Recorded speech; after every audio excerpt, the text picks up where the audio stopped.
Tales from Europe. The Bridge of St. Cloud, from France. The people of St. Cloud had long needed a bridge across the river Seine, and at last, after many debates and arguments, the money was raised, the plans were approved, craftsmen were engaged, and work was started. But in all the bustle of preparation, someone must have forgotten to ask for the appropriate blessings on the undertaking, for it seemed as though an evil spell lay over the work, and the builders could not make any progress. Scaffolds collapsed into the river, stones were mysteriously displaced or broken in the night, and all kinds of mishaps occurred, so that the workmen were almost afraid even to pick up their tools. The master mason who was in charge was baffled. All of his efforts to find out who or what was responsible for his trouble were unavailing, and he didn't know what to do. One day he lost his patience completely. Throwing down the roll of plans which he carried in his hands and mopping the sweat from his brow, he cried angrily, "I've had enough of this. No one but the devil could finish this job, and he can for all I care." And he stomped furiously away. The bailiff of St. Cloud, who had just reached the spot on a visit of inspection, was as baffled as the master mason.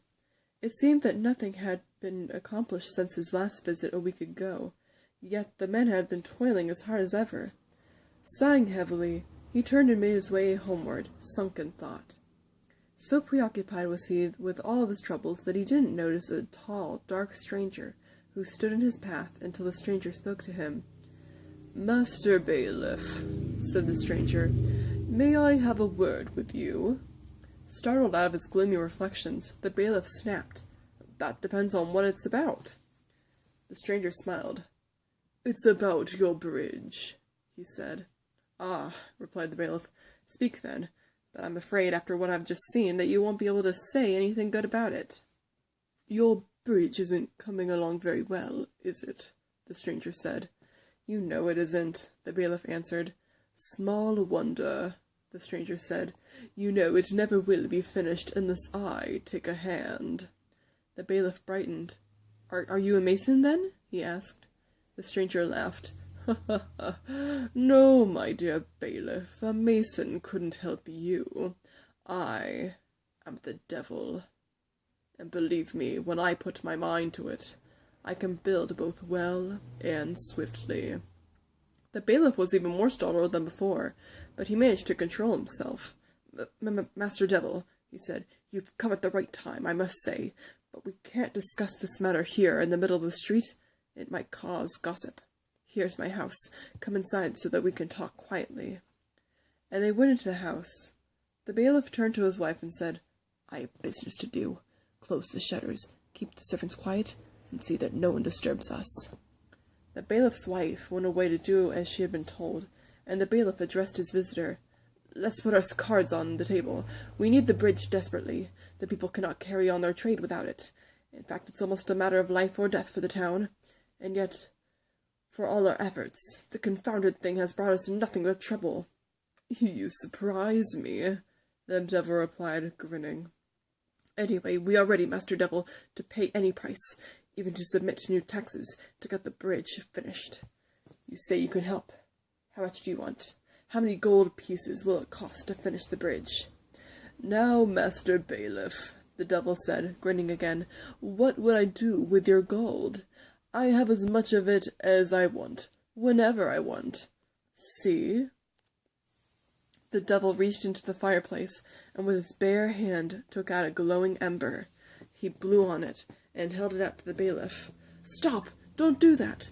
the bailiff cried, drawing back. "Can't you trust me?" asked the devil, and he placed in the bailiff's hand a bar of the purest gold, glittering but quite cold. The bailiff fingered it gingerly, and gave it back. "Oh, keep it, my dear friend, keep it," said the devil, airily waving his hand. "That's nothing to me, the merest trifle. It shall serve, if you like, to seal our bargain." "We've made no bargain yet," said the bailiff, pocketing the gold nevertheless, "but I can well understand that if gold costs you so little effort, you will want to be paid in some other currency." "Well, yes, but between ourselves, not so much. I'll finish the bridge for you if you will promise me the soul of the first living creature to cross it when I have done."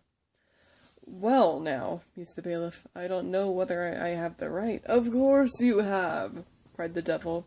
I know what I am talking about in these matters. I assure you it's the usual thing. The devil rose to his feet and made as if to leave. Is it yes or no? You want the first living creature who crosses the bridge? But what will you do with him? That's my business, said the devil. But use your imagination. What do you think I'll do? Come now, draw up the agreement. You have paper, ink, and a pen on your desk there. The bailiff sat down at his desk, took up a pen, and drew a sheet of paper towards him, and inquired, What shall I write? The devil dictated, and the bailiff read out the contract, according to which the devil agreed to finish the bridge in 6 days, in return for the soul of the first living creature who would cross it on the 7th. Each signed the paper, and the devil went to work. Soon, to the astonishment and joy of the people in St. Cloud, a beautiful new bridge spanned the river.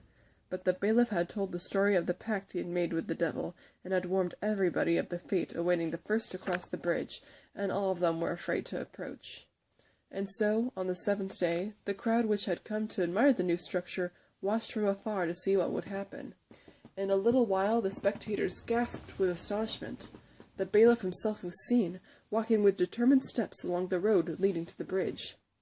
Well, now, said the devil, who, seated on the parapet, was awaiting his wages, that's what I call real devotion to the public service.